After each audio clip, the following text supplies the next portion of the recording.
Welcome to our immigration briefing program. Today, we're diving into some fascinating stories from around the globe. First up, Chile has elected José Antonio Kast as its new president, marking a sharp turn to the right with a platform focused on tough-on-crime policies, border security, and deportations. His win is part of a broader trend in Latin America, reflecting voter concerns over safety and immigration, which could reshape Chile's political landscape. Next, we shift to Israel, where President Isaac Herzog disrupted a ceremony honoring lone immigrants to condemn a recent antisemitic attack in Sydney. Herzog praised immigrants for their vital contributions to Israel and emphasized the importance of fighting rising antisemitism worldwide, highlighting Israel's solidarity with Jewish communities everywhere. Finally, we look at the controversy involving Native American tribes, particularly the Prairie-Band Potawatomi Nation, which recently signed a nearly $30 million contract to design ICE detention centers.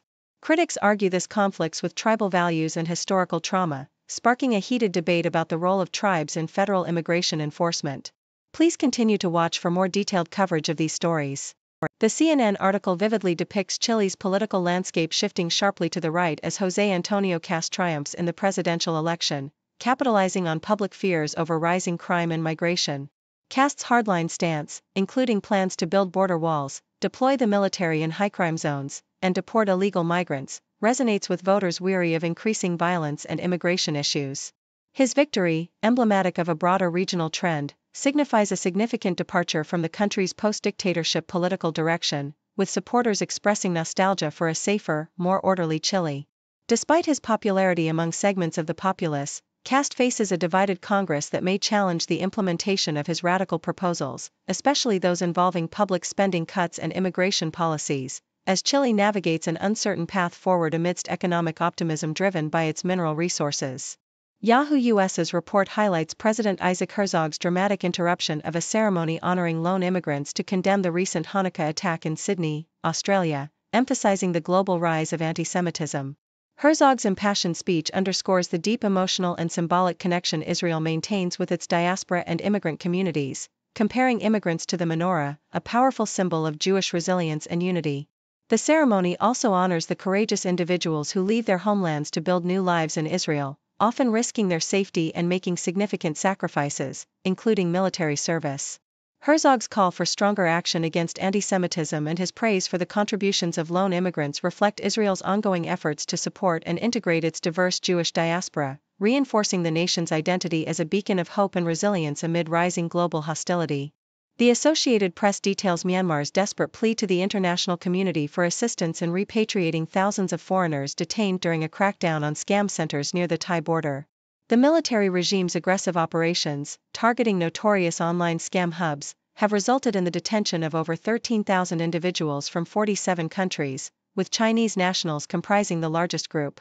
The article paints a grim picture of the complex and chaotic situation, where many detainees are held in makeshift facilities amid ongoing efforts to deport them, hampered by diplomatic delays and logistical hurdles. The crackdown exposes Myanmar's darker underbelly as a hub for cybercrime, with the military government's claims of fighting illegal gambling and scams contrasting sharply with accusations of continued illicit operations and protection by ethnic militias. This turbulent scenario underscores the challenges faced by Myanmar's authorities in balancing security concerns, international diplomacy, and the ongoing resistance from ethnic groups entrenched in the region.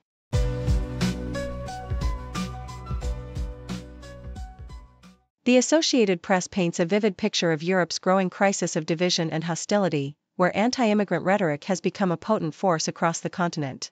Tens of thousands of demonstrators in London, chanting "Send them home," exemplify the rising tide of xenophobia that has seeped into mainstream politics. Politicians from Britain to France and Germany are adopting increasingly divisive language, fueled by social media's algorithmic promotion of hate speech and nationalist narratives.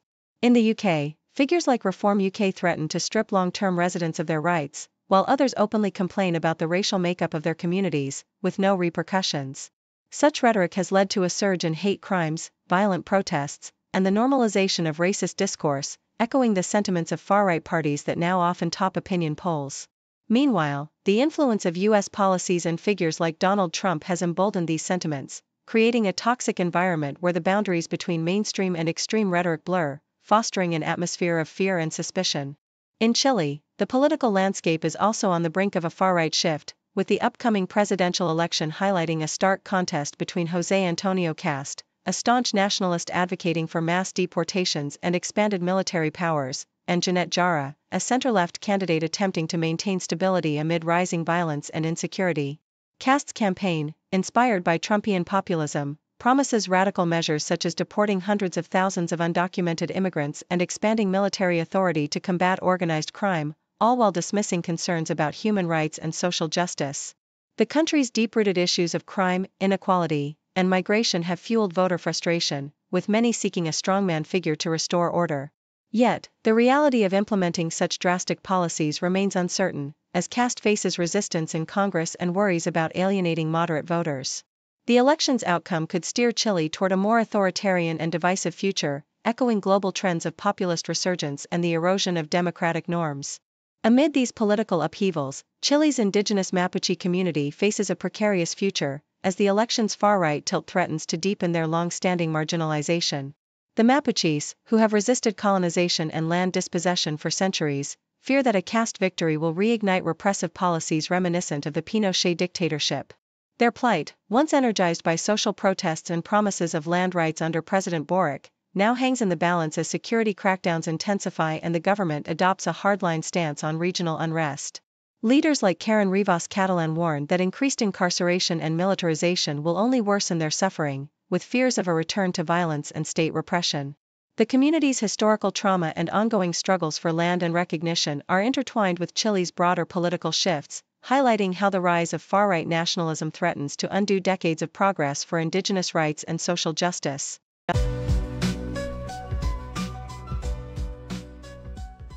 CNN reports on the emotional turmoil faced by Bruna Ferreira, a woman caught in the harsh realities of U.S. immigration enforcement.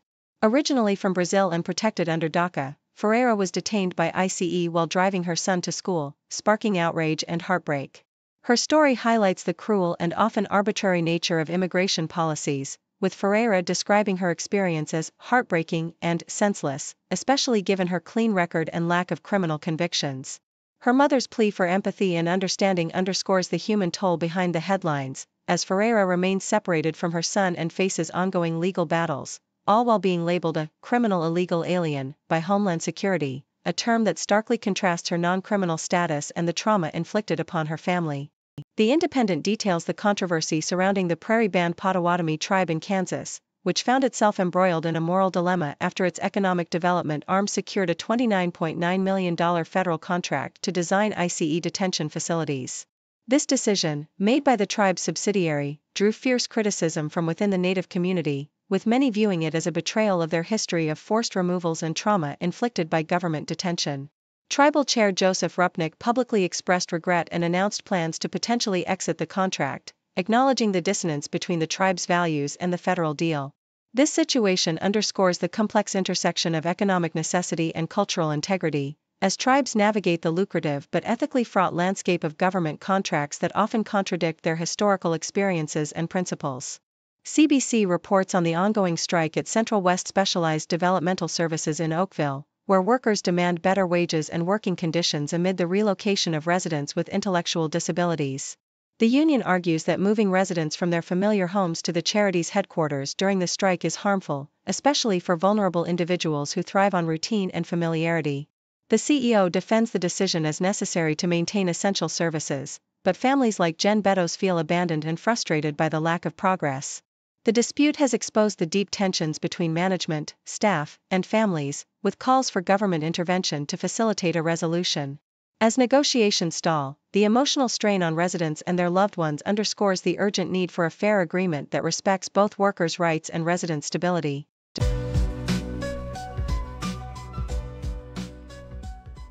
The New York Times reveals a disturbing shift in U.S. immigration enforcement, as the Transportation Security Administration, TSA, has been quietly sharing airline passenger data with Immigration and Customs Enforcement, ICE.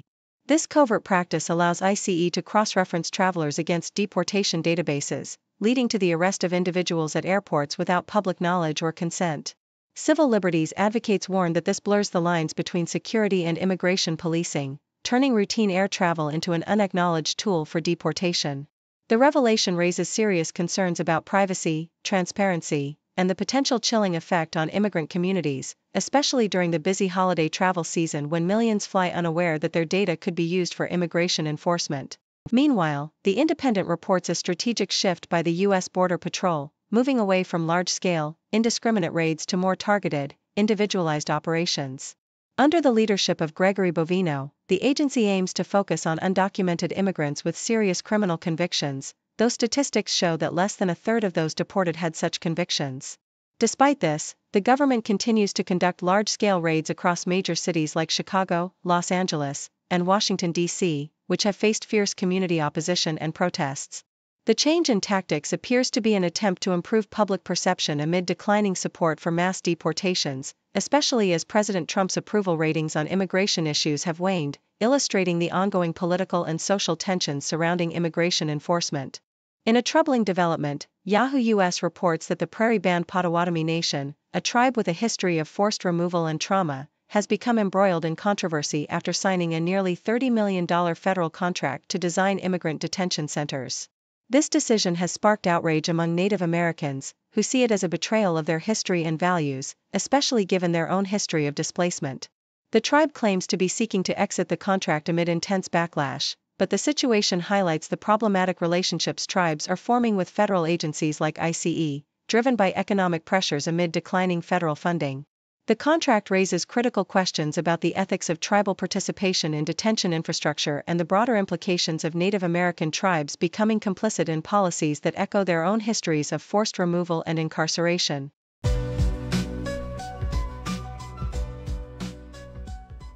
Nikkei Asia reports that Honda is considering importing American-made vehicles, such as the US-produced Ridgeline pickup and Passport SUVs, into Japan, leveraging potential easing of import restrictions. This move is part of Honda's strategy to demonstrate a commitment to reducing the US-Japan trade deficit, a long-standing concern highlighted by President Trump. The Japanese government is contemplating an exemption program that would certify US cars based solely on safety documentation, allowing them to enter Japan without additional testing starting next year, thanks to a recent Japan-US tariff agreement. Honda has previously imported fuel cell vehicles from the US, and other automakers like Toyota and Nissan are also exploring similar import opportunities, signaling a shift in cross-border automotive trade dynamics. The Associated Press paints a contrasting picture of Spain's stance on immigration under Prime Minister Pedro Sánchez, who champions an open-door policy amidst rising far-right populism across Europe. Unlike his counterparts in France and Germany, who emphasize tightening borders and restricting migration, Sánchez advocates for the social and economic benefits of immigration, citing Spain's rapid economic growth and an aging workforce as outcomes of welcoming Latin American and African migrants. Despite facing political hurdles, such as stalled legislation and anti-immigrant rhetoric from parties like Vox, Sánchez remains firm, emphasizing that migrants contribute significantly to Spain's prosperity.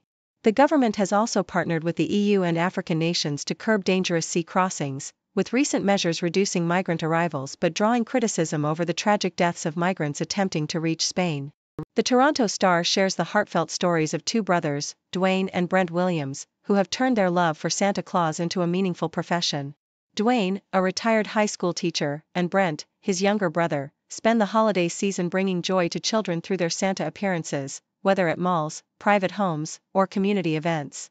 Their brotherhood, dubbed Brothers in Red, reflects a deep commitment to spreading kindness and hope, with each embracing the role with sincerity and a sense of purpose. Their work involves more than festive fun, it's about creating lasting memories, supporting families through personal stories, and fostering community spirit. The article highlights how their dedication embodies the true magic of Christmas, complemented by initiatives like the Toronto Star Santa Claus Fund, which aims to deliver joy to thousands of vulnerable children during the holiday season.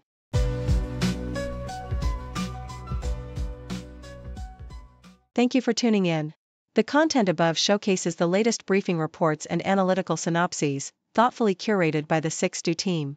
These insights stem from a wide array of reputable media outlets, think tanks, government sources, and specialized experts worldwide. We encourage you to explore these sources for a comprehensive perspective. Keep in mind that while the content may not always align with the official standpoint of 6Do Brief, it's not meant to be taken as absolute directives for decision-making. Comprising seasoned media professionals, learned scholars, and accomplished scientists, the 6Do team embodies a trailblazing, fully independent media entity. To customize 6Do Brief to meet your professional needs, you have the option to subscribe to a diverse array of briefings on our website, 6dobrief.com. Regardless of your location, you can conveniently receive 6Do Brief via email. Great dragon wakes ancient streets, leading change with modern beats. Cities rise and towers peak, new dawn breaking, bold and sleek. From the Great Wall to Shanghai, progress moves as kites fly high. Tech and trade, it's all in play, future shines brighter every day. Great dragon roar, change the cars, marching strong with mighty force. Whoa. New era, new wave, fast-paced day, history made in full display. Politicians make their plea, voices blend in harmony. Policies for growth and peace, ambitions never cease. Dreams of silk and digital, bridging gaps from old to new. Fortunes build and bonds renew, nations strengthen, bold review. Traditions hold, but minds explore. East meets west and knowledge door. Complex world they navigate, China's power demonstrates.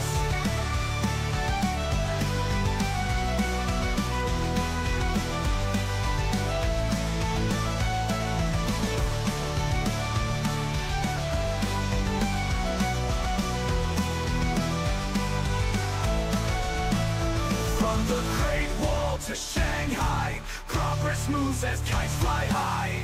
Tech and trade, it's all the play, future shines brighter every day. Great dragon roars, change the course, marching strong with mighty force. New era, new way, fast-paced day, history made in bold display. Politicians make their plea, voices blend in harmony. Policies for growth and peace, ambitions their growth and peace. New era, new way, fast-paced day, history made in bold display. History made in bold display. Politicians make their plea, voices blend in harmony. Policies for growth and peace, ambitions never cease. Dreams of silk and digital, bridging gaps from old to new. Fortunes build and bonds renew, nations strengthen, bold review. Traditions hold but minds explore, east meets west at knowledge door. Complex world they navigate, China's power never cease. Dreams of silk and digital, bridging gaps from old to new. Fortunes build and bonds renew, nations strengthen, bold review. Traditions hold but minds explore, east meets west at knowledge door. Complex world they navigate, China's power